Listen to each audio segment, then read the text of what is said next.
दोस्तों सुजलॉन एनर्जी की बात करें तो स्टॉक ने आज कमाल किया क्योंकि स्टॉक में हमने 10% से ऊपर की तेजी देखी है, वो भी गिरते बाजार में आज कोई तेजी नहीं थी। उसके बावजूद भी सुजलॉन एनर्जी का स्टॉक बहुत ही जबरदस्त दौड़ा। इसके पीछे वजह है बड़े फंड हाउस की जम के खरीदारी।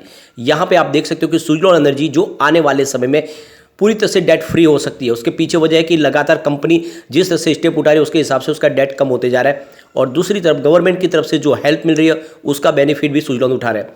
यहाँ पे गवर्नमेंट की तरफ से बहुत सारी पैनल जो पॉलिसी का अनाउंसमेंट हो रहा है उसका फायदा हो रहा है। कुछ बड़ी जो लेटेस्ट अपडेट निकल के आ रही है वो इशारा करे कि आने वाले समय में ग्रीन एनर्जी सेक्टर के जितने स्टॉक है उनमें बहुत अच्छी तेजी आ सकती है। स्पेशली सुजलॉन एनर्जी जो विंड एनर्जी सेक्टर में इंडिया की नंबर 1 कंपनी और बहुत ही पुरानी कंपनी है, कामकाज काफ़ी अच्छा है और ऑर्डर बुक काफ़ी मजबूत है। और आज आप देख सकते हो कि स्टॉक ने कमाल किया। 2 डिजिट में क्लोजिंग तो हुई है लेकिन काफ़ी ज़बरदस्त तेजी के साथ में स्टॉक ने आज क्लोजिंग दी है और वॉल्यूम ज़बरदस्त है। यहाँ पे बड़े फंड हाउस की जम के खरीदारी भी हो रही है, म्यूचुअल फंड भी यहाँ पे इन्वेस्टमेंट कर रहे हैं। और अगर किसी पैनी स्टॉक में म्यूचुअल फंड का इन्वेस्टमेंट आ रहा है तो आप समझ सकते हो कि वो म्यूचुअल फंड आने वाले समय में इस पैनी स्टॉक को आगे लेके जा सकते हैं। तो ये बहुत सारी बातें जिसको इस वीडियो के माध्यम से हम डिस्कस करने वाले। सबसे पहले अगर हम बाजार की बात करें तो BSE सेंसेक्स आज 62,130 के स्तर पे क्लोजिंग दी है, जहां पे हमने 51 पॉइंट की मामूली सी गिरावट देखी है, यानी 0.082% की गिरावट। वैसे अगर देखें तो बाजार में गिरावट के साथ में शुरुआत हुई थी क्योंकि इंटरनेशनल जो सिग्नल थे वो वीक थे, लेकिन हमारे बाजार ने अच्छी खासी देखो रिकवरी दिखाई है और जो क्लोजिंग है लगभग फ्लैट है। इशारा है कि यहाँ पे इस लेवल पे खरीदारी हो रही है। अब अगर हम निफ्टी एनर्जी की बात करें तो यहाँ पे हमने पॉजिटिव क्लोजिंग देखी है और तेजी के साथ में क्लोजिंग देखी, यानी 26,450 के स्तर पे 0.30% की तेजी थी। तेजी बड़ी नहीं थी लेकिन फिर भी एनर्जी सेक्टर में तेजी तो थी। यहाँ पे अगर आप सुजलॉन एनर्जी की बात करें हम तो स्टॉक की शुरुआत 9.30 पर हुई और लो बना 9.25 का, यानी कुछ समय के लिए ही आप देख सकते हो कि जो सुजलॉन का स्टॉक था वो रेड में चला गया, लेकिन उसके बाद में जो एक तरफा तेजी बनी तो स्टॉक सीधा 10.35 पर चला गया, बहुत ही ज़बरदस्त तेजी। और जो क्लोजिंग है वो 10.25 पर है, जहाँ पे हमने 10.22% की तेज़ी देखी है। अब यहाँ पे देख सकते हो कि जो अपर सर्किट है वो 20% का है और इसी वजह से यहाँ पे आपको 10% से ज़्यादा की तेज़ी देखने को मिली है। तो यहाँ पे एक बात तो समझ में आ रही है कि सुजलॉन में अब एक्टिविटीज़ बढ़ने लगी है, काफ़ी अच्छी खरीदारी हो रही है, तो स्टॉक अब आगे जाने को तैयार हो चुका है। और जिस तरह से यहाँ पे गतिविधियाँ बढ़ने लगी है, लग रहा है कि पुरानी जो इसकी 13 रुपीज़ की हाई है वो तोड़ के इस बार नई हाई बना सकता है स्टॉक। यहाँ पे अगर हम पिछले 1 साल के हिसाब से देखें तो स्टॉक ने 48% का अच्छा खासा रिटर्न दे दिया है, क्योंकि स्टॉक 6 रुपये के आसपास था दिसंबर महीने में। इसके अलावा अगर आप देखें तो 6 मंथ के हिसाब से भी स्टॉक ने 37% का अच्छा खासा रिटर्न दे दिया है। और अगर हम इसके 1 मंथ के रिटर्न की भी बात करें तो 24% का ज़बरदस्त रिटर्न ऑलरेडी स्टॉक ने दे दिया है। अब यहाँ पे वॉल्यूम में बहुत ही ज़बरदस्त आज बढ़ोतरी हुई है। आप देख सकते हो पिछले 1 महीने पहले इसका 16 करोड़ का वॉल्यूम था, 6 करोड़ की डिलीवरी उठाई गई थी। 1 वीक पहले 27 करोड़ रुपीज़ का वॉल्यूम होता है, 8 करोड़ की डिलीवरी उठाई गई थी।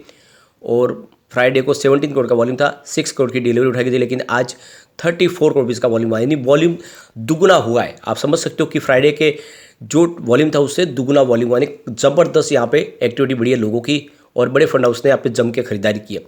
पूरे बाजार में वॉल्यूम के मामले में सुजलॉन एनर्जी नंबर 3 पे था। नंबर 1 पे यस बैंक है जिसने आज कमाल किया और पिछले 2 साल के बाद एक नई हाई इसने भी बना दी। और जो लोगों के मन में जो धारणा थी कि यस बैंक का स्टॉक कभी नहीं दौड़ेगा, वो आज टूटती हुई दिखाई देगी। इसके अलावा जेपी पावर वेंचर्स लिमिटेड ने आज कमाल किया है और काफ़ी ज़बरदस्त दौड़ा है, और इसके पीछे वजह है कि ये अपने सीमेंट के बिजनेस को बेच के कंपनी पूरी तरह से डेट फ्री होने जा रही है। तो ये स्टॉक जो मैंने आपको 3 लगातार हमेशा सजेस्ट किए, अब देख सकते हो कि आज ये तीनों टॉप 3 में थे और काफ़ी ज़बरदस्त दौड़े और लगभग ये अपनी नई हाई बनाने को तैयार हो चुके। तो ये आप समझ ही सकते हो कि जो स्टॉक मैंने सजेस्ट किए वो वाकई में गोल्ड है और आने वाले समय आपको अच्छा खासा रिटर्न देने की ताकत भी रखते हैं।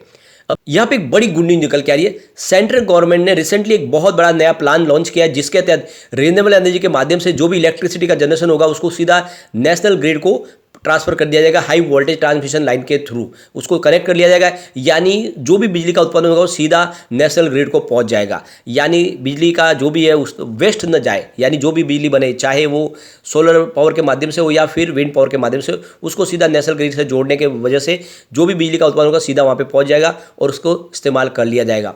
अब यहाँ पे इसके साथ में अगर देखें तो बैटरी स्टोरेज की भी व्यवस्था की जा रही है, यानी 51 गीगावाट की बैटरी स्टोरेज लगाई जाएगी, क्योंकि आपको पता होगा जो भी विंड एनर्जी के माध्यम से अगर बिजली का उत्पादन होता है या फिर सोलर एनर्जी के माध्यम से जो भी इलेक्ट्रिसिटी जनरेशन होगा उसको स्टोर करना जरूरी है, क्योंकि वो हर समय अवेलेबल नहीं होता है। आपको पता ही होगा कि अगर हवा नहीं चलेगी तो कोई भी विंड के माध्यम से बिजली का उत्पादन नहीं होगा। उसी तरह से अगर क्लाइमेट क्लियर नहीं है या फिर अंधेरा है तो सोलर एनर्जी का उत्पादन नहीं हो पाएगा। ऐसे में जो बिजली बनेगी उसको स्टोर किया जाएगा और जब भी ज़रूरत होगी उसको नेशनल ग्रिड को सप्लाई कर दिया जाएगा। तो यहाँ पे देख सकते हो कि अब जितने भी साइट्स हैं जहाँ पे अगर ऊर्जा का जो है निर्माण हो रहा है, चाहे वो विंड एनर्जी के माध्यम से हो या फिर सोलर एनर्जी के माध्यम से, उसको सीधा नेशनल ग्रिड से अब कनेक्ट किया जाएगा। इसके लिए बहुत सारा एक डाटा तैयार कर लिया गया और बहुत बड़ा एक बजट के साथ में कामकाज शुरू होने वाला, क्योंकि सरकार अपना 500 गीगावाट का एक जो प्रोग्राम लेकर चलिए 2030 तक इस कैपेसिटी को इंस्टॉल करना है ग्रीन एनर्जी के माध्यम से, यानी 50% जो भी ऊर्जा का इस्तेमाल होगा वो ग्रीन एनर्जी के माध्यम से होगा। और इसीलिए इसके तहत अब यहाँ पे ये रोड मैप तैयार कर लिया गया है और आप समझ सकते हो कि सेंट्रल गवर्नमेंट ने अपनी तरफ से तैयारी कर ली है और इसके लिए आने वाले समय में जितने भी ऊर्जा के स्रोत है वो सारे के सारे नेशनल ग्रिड से डायरेक्ट कनेक्ट कर लिए जाएंगे। अब यहाँ पे इस सिस्टम के तहत देखें तो करीब 50,890 सर्किट किलोमीटर्स की जो लाइन्स है उसको वहाँ पे कनेक्ट किया जाएगा। इसके अलावा करीब 4,33,575 mega volt amp sub station capacity को इंस्टॉल किया जाएगा। अब इस प्लान को इसका इम्प्लीमेशन करने के लिए करीब 2,44,200 करोड़ रुपीज़ का कॉस्ट आ सकती है और ये सरकार ने अपनी तरफ से इसका अंदाज़ा लगा लिया है। अब यहाँ पे देख सकते हो कि इसके वजह से जो 10 गीगावाट का होगा ऑफशोर विंड एनर्जी का जो कॉस्ट है वो 28,100 करोड़ रुपीज़ के आसपास रहेगा और दूसरे जो विंड एनर्जी और सोलर एनर्जी की जो कैपेसिटी है उसका जो खर्च है वो करीब 2,16,100 करोड़ रुपीज़ के आसपास आएगा। तो ये खर्च है जो सरकार ने अपना एक तरह से अपना इसका टारगेट सेट कर लिया है और इस खर्च को करने के बाद आप देखें तो ये पूरी तरह से एक नया सिस्टम लागू होगा और उसके बाद में जितनी भी बिजली का उत्पादन होगा उसमें 1% भी वेस्टेज नहीं जाएगी।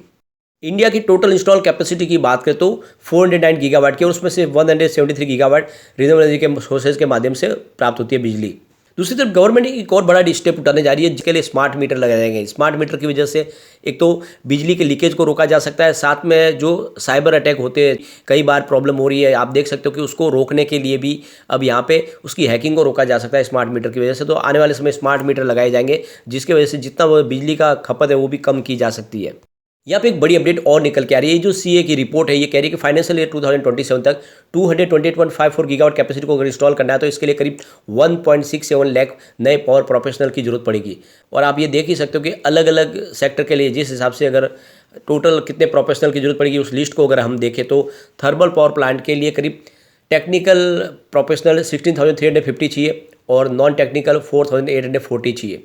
न्यूक्लियर प्लांट के लिए अगर देखें तो यहाँ पे 7,690 टेक्निकल एम्प्लॉयज़ की जरूरत पड़ेगी और 3,280 नॉन टेक्निकल एम्प्लॉयज़ की जरूरत पड़ेगी। इसके अलावा लार्ज हाइड्रो पावर प्लांट के लिए 14,690 टेक्निकल प्रोफेशनल चाहिए और इसके अलावा 4,440 नॉन टेक्निकल प्रोफेशनल की जरूरत पड़ेगी। इसके अलावा सोलर एनर्जी के लिए 72,640 टेक्निकल एम्प्लॉयज़ की जरूरत पड़ेगी और 21,790 नॉन टेक्निकल प्रोफेशनल्स की जरूरत पड़ेगी। इसके अलावा विंड ऑफशोर के लिए 13,000 टेक्निकल एम्प्लॉयज़ की जरूरत पड़ेगी और इसके अलावा 3,890 नॉन टेक्निकल एम्प्लॉयज़ को अपॉइंट करना होगा। इसके अलावा बायोमास की बात करें तो 1,130 टेक्निकल एम्प्लॉयज़ और चाहिए और 330 नॉन टेक्निकल एम्प्लॉयज़ की जरूरत पड़ेगी। इसके अलावा पीएसपी के लिए 2,760 नए एम्प्लॉय चाहिए और 830 नॉन टेक्निकल एम्प्लॉयज़ की जरूरत पड़ेगी। तो कुल मिला के काफ़ी ज़्यादा जॉब क्रिएट होने वाले इस सेक्टर में, पावर सेक्टर में। और आप ये देख ही सकते हो कि आज बहुत ज़बरदस्त डील भी हुई, काफ़ी बड़ी बड़ी डील हुई जिसके माध्यम से आज खरीदारी हो रही है। तेज़ी का वातावरण हमें देखने को मिला। आप देखते हो सुबह 9:45 में शुरुआत में ही 9.70 की प्राइस से करीब 25,66,000 शेयरों की बड़ी खरीदारी हुई। उसके बाद 9:57 पर 9.90 की प्राइस से 20 लाख शेयरों की एक और बड़ी डील हुई। उसके बाद 10:05 पर 9.95 की प्राइस से 32,87,000 शेयरों की एक बड़ी डील हुई। उसके बाद 2:30 पर 10 की प्राइस से 51 लाख शेयरों की ज़बरदस्त खरीदारी हुई। उसके बाद 2:31 पर 10.10 की प्राइस से 25 लाख शेयरों की एक और शानदार खरीदारी हुई। उसके बाद 2:57 पर 10.20 की प्राइस से एक 54 लाख शेयरों की बड़ी प्रॉफिट बुकिंग हुई। लेकिन उसके बाद 3:29 पर बाजार क्लोज होते फिर से 10.30 की प्राइस से 22 लाख शेयरों की ज़बरदस्त खरीदारी हुई। तो आप ये देख ही सकते हो कि आज बहुत ज़बरदस्त खरीदारी हुई और काफ़ी बड़ी डील हुई जिनको हम डिस्कस नहीं कर सकते। आज जम के खरीदारी हुई है। सबसे बड़ी बात यह है कि बड़े बड़े म्यूचुअल फंड भी यहाँ पे इन्वेस्टमेंट कर रहे हैं। आप देख सकते हो Nippon India Nifty small cap ने यहाँ पे 2.28 करोड़ रुपये का इन्वेस्टमेंट किया है। Motilal Oswal Nifty small cap ने यहाँ पे 1.92 करोड़ रुपये का इन्वेस्टमेंट किया है। कोटक निफ्टी अल्फा 50 ने 0.79 करोड़ रुपये का इन्वेस्टमेंट किया हुआ है। एसबीआई निफ्टी स्मॉल कैप 250 ने यहाँ पे 0.65 करोड़ रुपये का इन्वेस्टमेंट किया है। इसके अलावा ICICI Pru Nifty small cap 250 ने यहाँ पे 0.39 करोड़ रुपये का इन्वेस्टमेंट किया हुआ है। मोतीलाल ओसवाल निफ्टी 500 ने यहाँ पे 0.16 करोड़ रुपये का इन्वेस्टमेंट किया है। ICICI Pru SNP BSE 500 ETF ने यहाँ पे 0.03 रुपीज़ का इन्वेस्टमेंट किया है। तो ये आप देख ही सकते हो कि बड़े बड़े म्यूचुअल फंड इन्वेस्टमेंट करें, और किसी पेनी स्टॉक में अगर म्यूचुअल फंड का इन्वेस्टमेंट आ रहा है तो आप ये समझ ही सकते हो कि पेनी स्टॉक जल्दी ही बड़ा मल्टीबैगर बन सकता है। तो नजरिया लॉन्ग टर्म का लेकर निवेश करें, और जो शॉर्ट टर्म इन्वेस्टर है इस समय उनको प्रॉफिट बुक कर लेना चाहिए। एक तरफा तेजी कभी बनती नहीं है, बड़ी तेजी के बाद प्रॉफिट बुकिंग जरूर आती है, तो आपको भी प्रॉफिट बुक कर लेना चाहिए जिसके 6 या 7 रुपये के आसपास खरीदारी है। लेकिन जो लॉन्ग टर्म इन्वेस्टर है उनको बने रहना है, ये बहुत लंबी रेस का घोड़ा, आने वाले समय ये आपको मालामाल कर देगा। लेकिन फ्रेंड, कोई भी इन्वेस्टमेंट करने से पहले अपने फाइनेंशियल एडवाइजर से बारे में ले ले या अपना खुद का रिसर्च करें, क्योंकि मैंने वीडियो आपके एजुकेशनल पर्पज के लिए ही बनाया। वीडियो पसंद आए तो लाइक से जरूर कीजिए और चैनल को सब्सक्राइब कर दीजिए। Thank you friend.